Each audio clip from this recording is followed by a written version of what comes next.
The views and opinions expressed in the following program are those of the participants and do not necessarily reflect those of KSMQ Public Service Media Incorporated or its assigns. Few people know animals as well as farmers. That's because the health and welfare of livestock is closely tied to the health and welfare of farm families. Today we're joined by two researchers who are studying the many benefits of cow comfort. We'll also visit a local dairy operation to see how cows are milked the traditional way. And we'll meet our FFA Student Leader of the Week, all next on Farm Connections.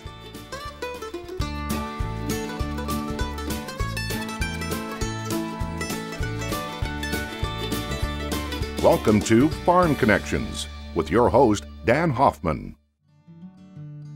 The care of animals is on the minds of many people, and farmers are no different. The success of their operations is tied to the condition of the animals themselves. The healthier and happier the animals, the more they will produce. This fact was made clear by my guest, Dr. Marcia Endres, a researcher at the University of Minnesota, and Adam Husfeldt, a U of M grad student who is studying this issue firsthand. They've done the research, gathered the numbers. Now let's hear what they have to say. Well, Doctor, you are researching cow comfort, and that seems like a really interesting topic. Tell us how you do that and some of the outcomes. Yes, it sure is. It's something that we're still learning about. We continue to do research on it. I've been doing this for the last 7 years at the University of Minnesota, and we're trying to basically understand what are the best environments for dairy cows, the best housing, the best types of beds they can have. And because they don't speak English, we have to actually observe their behavior and measure some things that we call outcome-based assessment, where we watch the animal and then we look at the results of that assessment, and that helps us to understand if we're providing these animals with the best environment we can. And producers in Minnesota are very interested in that type of research. It's very applied, and it helps them improve their facilities. And with improving the facilities, improving the handling and the environment of the cows, they're actually more productive and they're healthier, and that's a very good thing for everyone. It's a win-win. Cows is happier, producers happier, consumers are happier because cows are better taken care of. So it's an exciting field of research for that reason. I really love it. Excellent. And you mentioned cows can't speak English. Right. So what outcomes do you measure? We look at the animals' feet and leg health to make sure that the bed is comfortable, the floor is good and not slippery. And we look at their production records to make sure they're producing to their potential. We look at their health records to make sure they are not having a lot of diseases, that they're healthy. And we look at things like how many cows are leaving the herd. We want the cows to stay healthy and not, we don't have high levels of mortality on the farm. So we look at all those assessments and we make sure that we have a very good picture of cow comfort that way. Tell us about what you're really finding about cow comfort. Yeah, the research that I've been doing over this last few years has focusing on looking at different housing systems for dairy cows. And within the housing system, for example, a freestall system where cows have access to beds as much as they want. They can freely move within a barn. We call that a freestall system. And these beds that the cows use can have different types of material for them to lie down on. Like we have mattresses, right, in our home. So these beds can have things like a mattress. Actually, they're mattresses for cows, do you believe it? And then they can also have sand. That's one source of bedding that we researched that's really good for cows. So they feel very comfortable on the sand. The sand offers very good cushion for the cows. When they lie down, they can sink their feet into the sand. And when they get up, it's so much easier too. And it offers a very good traction. They don't slip as much. So we did a lot of research looking at sand and how sand works in a farm system and providing better comfort for the cows. So we found that that is the case in most of the research we've done.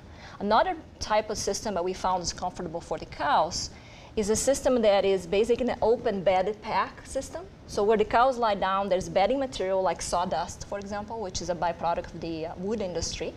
Small Sure. wood pieces, and then this becomes a bed. You have to imagine a big, huge bed, and you're gonna have like 100 cows lying down in this big open space. So that's another type of system we did a lot of research on, and we found is also very comfortable to the cows. Another system we're doing now is the biofiber.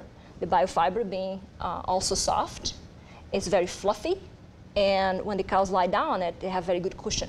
So it becomes a very soft bed, and that's what cows like. Soft beds are good for cows, we learned. And you talked a little bit about traction and not slipping. It's important to avoid injuries. Exactly. Yes. So flooring is another area we need to look at on a farm. So the floor the cows walk on has to have what we call grooves on the concrete, so it becomes less slippery, so cows don't slip and fall, and that's very important for cow comfort. Another thing we look on the farms is best temperature for cows is 40 degrees, 40 to 50. That's their comfort zone. When it gets to be 100, they are really, really hot. So we have in the barns systems of fans and sprinklers. So the sprinklers basically sprinkle water on the back of the cow, and then the fans blow air over that, and that cools the cows. So that's another area you do research to improve cow comfort, and that's very important. Is that ideal temperature true for all breeds of dairy cows? Pretty much. You would say that for Jerseys, they prefer maybe a little warmer, but most breeds, yes, it would be that's the comfort zone. So when it's really above 68, 70 degrees, they need some cooling, some sort of a cooling, like fans. And as it gets even warmer than that, we have the sprinklers. So we need that to cool them down, so they lose production quite a bit. If it's hot, the production goes down. We can lose 10, 15 pounds per cow per day just because they got hot. So it's very important to keep that cool. So we do some research on that too. Adam, do you take some of that research back and apply it? If so, how? Yeah, part of my research at the University of Minnesota with Dr. Endres, we looked at the comfort and well-being of cows, dairy operations where they utilize biosolids as a bedding product in the beds of cows. The more comfortable we keep the cows, the more profitable they are, as Dr. Endres has said. And another recent thing we've looked at, an upcoming technology in the dairy industry, is the robotic milkers, which is really exciting to me, being a future dairy producer, going back to the home farm. A lot of the things that dairy producers do is a very timely process, and it takes a lot of time away from families because they are so concerned about the well-being of cows and how we manage them and everything. So with the robotic milkers, it kind of takes a little less time. I can take a little bit of care of the cows from the housing and health aspect of the dairy farm. And that's one of the things that I hope to, in the future, as a dairy producer, look at possibly implementing on my dairy farm. Great, thank you, Adam. You mentioned biosolids. Can you expand on that? What is it, where does it originate from, and how is it used? Yeah, well, actually the biosolids are made from the cow themselves. We are able to take the fiber particles out of their manure and separate it out into a solid and liquid portion, and we can use the solid fibrous portion to bed them, or producers can sell it to gardening places as a soil amendment for homeowners and other consumers. But another very interesting thing that most dairy producers are really excited about is being able to use the manure that the cows make and put it into an anaerobic digester system, produce methane, and produce electricity from that methane. So it's another very exciting technology in the dairy industry. So you've obviously chosen not only a career, but to study your graduate work in dairy science. Why? Well, I guess growing up on a dairy farm, it's always been instilled in me, and I don't know, some people always say it's in my blood to have or be involved with dairy cows, and I guess I'm just passionate about dairy cows in general. I'm always willing to go the extra mile to help out dairy cows. You go to farms and you see, okay, well, maybe if this producer did this, you know, we can maybe suggest, add a little more bedding to the stalls, or he could use more fans or sprinklers, anything to do to keep the cows comfortable. And I've learned a lot of that at the university in my 3 years of undergrad, and especially my 2 years of graduate research. Adam, have you got peers that are also interested in the dairy industry, or are you the one and only one in the whole state? Oh no, there's a lot of interest among my peers to go back in dairy farm. Like Marcia said, we're from the St. Paul campus, and I went to school with a lot of kids on the St. Paul campus that are all interested in going back and being dairy producers. But a big hurdle a lot of kids face going back to the dairy farm is the financial aspect of it. It takes a lot of money to get into the dairy a dairy production facility nowadays, and just to be a producer. But the love and passion for the dairy industry is burning in a lot of kids that are my age. So.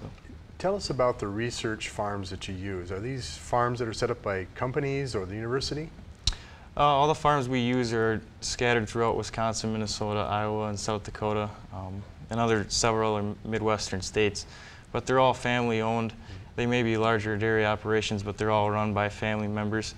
And from what we've noticed, that every one of the dairy producers are very, very welcoming and willing to share information with us. Producers in Minnesota are wonderful. They've been very collaborative. They allow us to come to their farms, take observations on the cows. We spend the whole day on the farm, in each farm. And we score cows, we look at them, observe their behavior. We collect feed samples. We collect different types of materials like the bedding material that we're evaluating. And we look at their parlors, how they're milking them. We look at how they're handling them. So we spend the whole day. And then we also get access to their records, the computer records they have that tell us how much cows are producing. I mean, all the information about the cows, what their health is, because a veterinarian comes to the farm. Most farms, at least once a month, some farms every week, there's a doctor there watching the cows. So we get that information from the farm. They allow us to have all that, to do our research. So they're wonderful, very collaborative. Have you been to Adams Farm? Adams Farm, not yet. Oh, you better invite me one of these days. I think I might. How do you hope your hard work and research is used and perceived by the dairy industry? I hope it helps producers to, like I said earlier, producers really care about cow well-being. They themselves love their cows and they want them to be comfortable and very productive. So I'm hoping as we learn different things that helps them to improve their management, their housing, and have their cows to be, even more comfortable. They're already comfortable, but they always room for improvement, I think.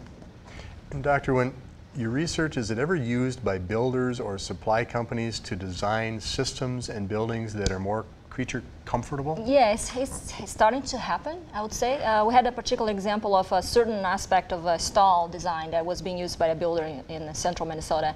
And as he saw the results of our research, he has actually changed that.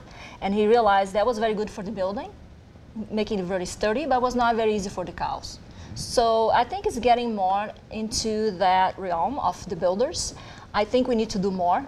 Myself, I should do more in educating builders, more directly maybe. And that's something we had discussions in our dairy team. How can we get more to the builders and maybe do some workshops for them more directly so that can be used, like you said, in designing buildings. And I think it's an area that we need to do even more, but it has helped some, yes. Wonderful. And how do you get to your research data and the information that you glean and formulate out to the producers and farmers in Minnesota? Okay, most of what we do, I do have a research and extension appointment at the department.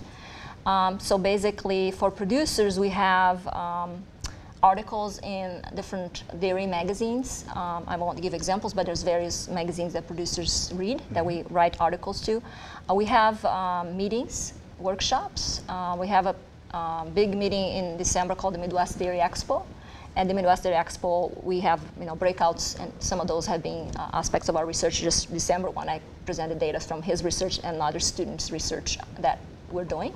And we have a website, a dairy extension website, and that website has many links to different areas of dairy, not only cow comfort, but one of them is cow comfort. It's facilities, it is health. And then we also have a little bit of social media we're doing, Facebook and Twitter a little bit to tell people this is what's going on. So there's different ways of getting information out to producers. And they also get calls from them, direct calls. They will call and they ask questions, what should I do? How do I design my barn? What are things to consider? So I do get a lot of calls from producers or emails these days, a lot of emails too. Emails becoming popular, very popular. Would you reply by going to a farm if possible? We, if we could, go to, we do, in some cases, if there's a troubleshooting or something they want us to look at, we go. A lot of times we can do this virtually, not necessarily going every time to the farms because our time is limited. There's not many of us, and there are a lot of producers in the state. So we do less of that, but we have a team, and some of my colleagues in the team also help, and they might be going to some of the farms. So we do a little bit of everything, as much as we can. Wonderful, and that begs the question, sometimes our research funding dollars are short. Right. They're very valuable and hard to come by. Exactly. How's that going for you? Hard. Kind of difficult because the type of research I do is very, it's for the good of the industry, so to speak. It's not based on a product, so I don't get direct dollars from companies that have like a feed additive or something that they produce and they would like me to test, for them. I don't do that. So I've been getting some funding from competitive grants within the university, USDA, which is very hard to, but I got one of those, and some Department of Agriculture, some limit funding on that. But I'm still searching for other ways of funding because we need to fund the grad students that help us. Without the grad students, we couldn't do the projects. They go to the farms, they collect the data, they help us summarize all the data and write up, summarize the information. So we need to have funding for that. And also just the research itself, collecting the materials and doing analysis and the travel that, especially in our case, going to a lot of different farms. So yeah, it's the hardest part of my job, actually, the funding part. You hit the nail on the head. Well, how important is the dairy industry to Minnesota, and how large is it? Very important. It's a $2 billion industry. It's one of the 20% of our ag funding, or ag receipts. You're a financial guy, you know what the terminology. Come from dairy, 20% of it still. It's a big industry. We're 6th in the nation, number 6 in production yet. So for us, we're still in the top 10. So the dairy industry is big, and we want to keep it that way. Okay, even grow, right? You're going back to farm. We're going to keep it. We're going to keep it and keep it growing. Another family farmer, and of course, there's many people that rely on the dairy farm for income. The milk hauler, the veterinarian, the educators, the schools. Yes. It's certainly a very economically important industry. And I want to thank you both for coming in and talking today, and thank you. Appreciate your time. Thank you, Doctor. Thank you. Marcia. Thank you so much. Adam, thank you very much. We just talked about how the comfort of cows leads to improvements in animal health and production. Now let's take a tour of a local dairy farm where we'll learn how to milk a cow using the tried and true hands-on method. We're going to talk about dairy farmer milking a cow by hand. All dairy farmers know how to milk a cow by hand. To milk by hand, all you need is a good set of hands and a pail and a stool. Best to have a stainless steel pail.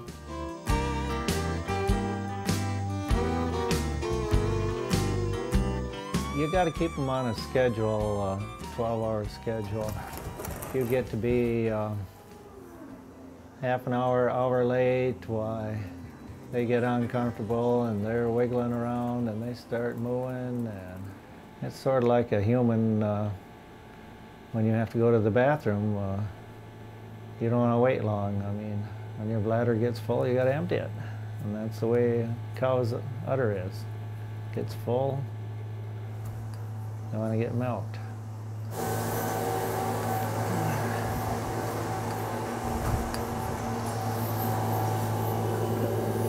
This particular cow here will probably give right close to 5 gallons of milk. She might give a little over 5 gallons of milk for milking, which is pretty good. Some will do even better than that.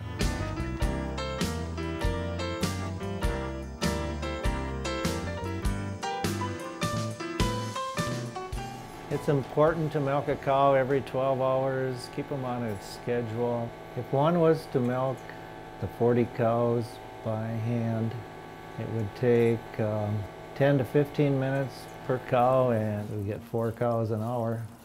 You'd be milking forever, all day. Our family switched from hand milking to machine milking in 1958.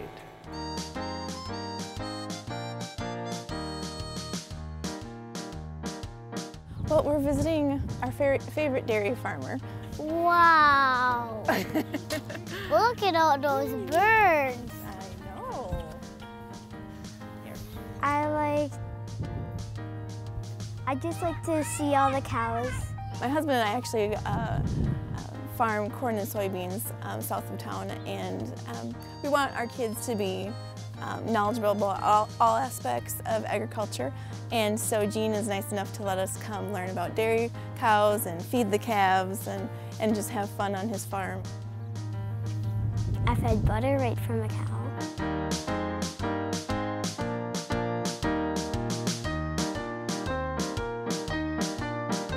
You don't want to go just flying right in there.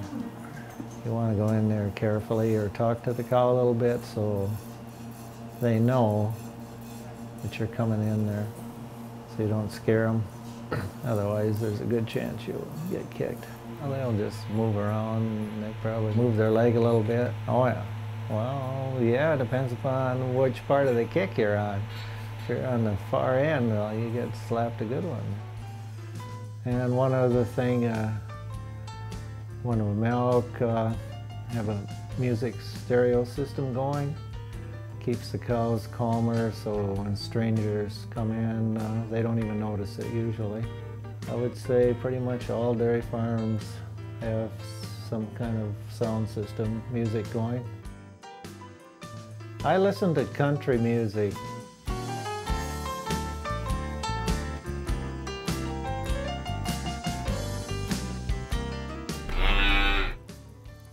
Dookie, I take you. You need to come get me.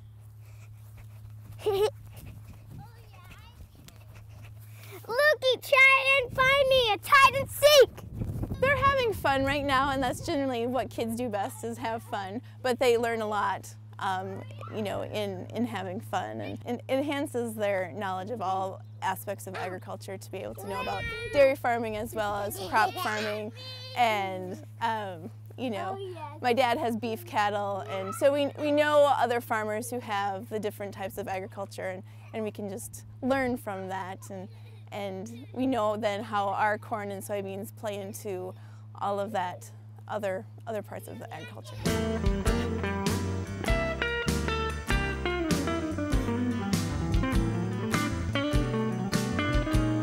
We're going to milk this cow by hand, and the best thing to do on the way in is touch him on the side, and then I'm going to take a alcohol wipe like people use and wash off her teats and massage her udder a little bit, and within a couple minutes her milk will be there ready to be milked. It fills the teats up, and so we can go ahead and milk her.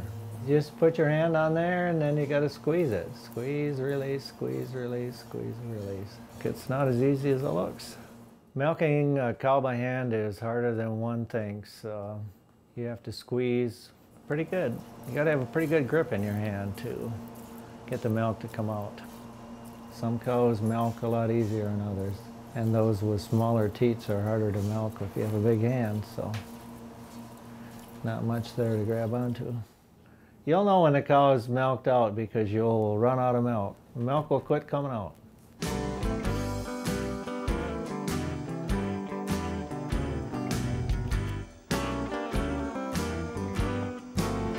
What's your favorite part of being there? Milking cows. Milking cows. She likes to milk the cows. Luke definitely likes feeding the calves best, and when there's a newborn baby calf, then they get to bottle feed it. And so they get to hold on to the big bottle, and they think that's cool.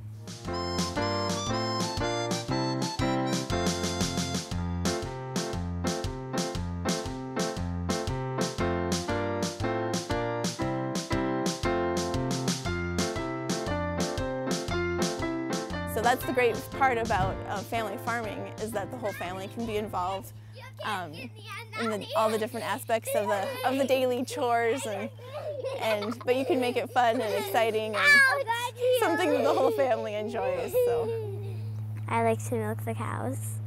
Yeah, I think everyone should milk a cow once in their life.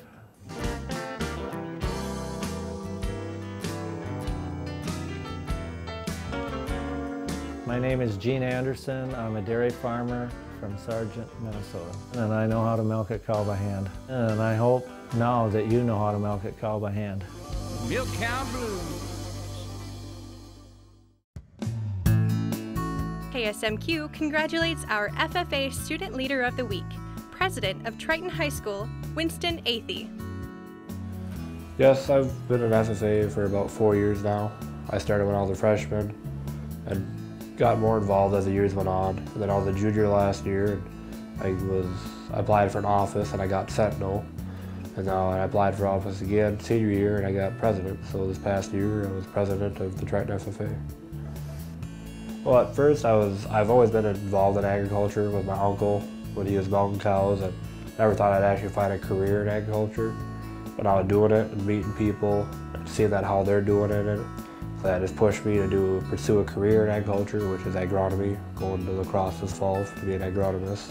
I think FFA is going to benefit for my future because I've got my state degree this year, Minnesota State degree, and I've got second place this year for my proficiency, which is working at co-ops and agriculture services, and next year to get my American degree and get first place for my proficiency. And it's more things you can put on a resume for being president, and it shows that you have leadership skills, and it shows that you can handle a lot more than somebody else can.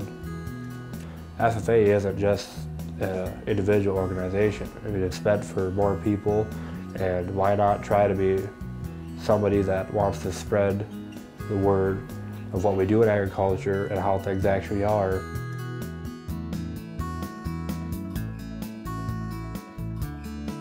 Thanks for joining me on this episode of Farm Connections. We hope that you'll keep tuning in as well as making your very own farm connections.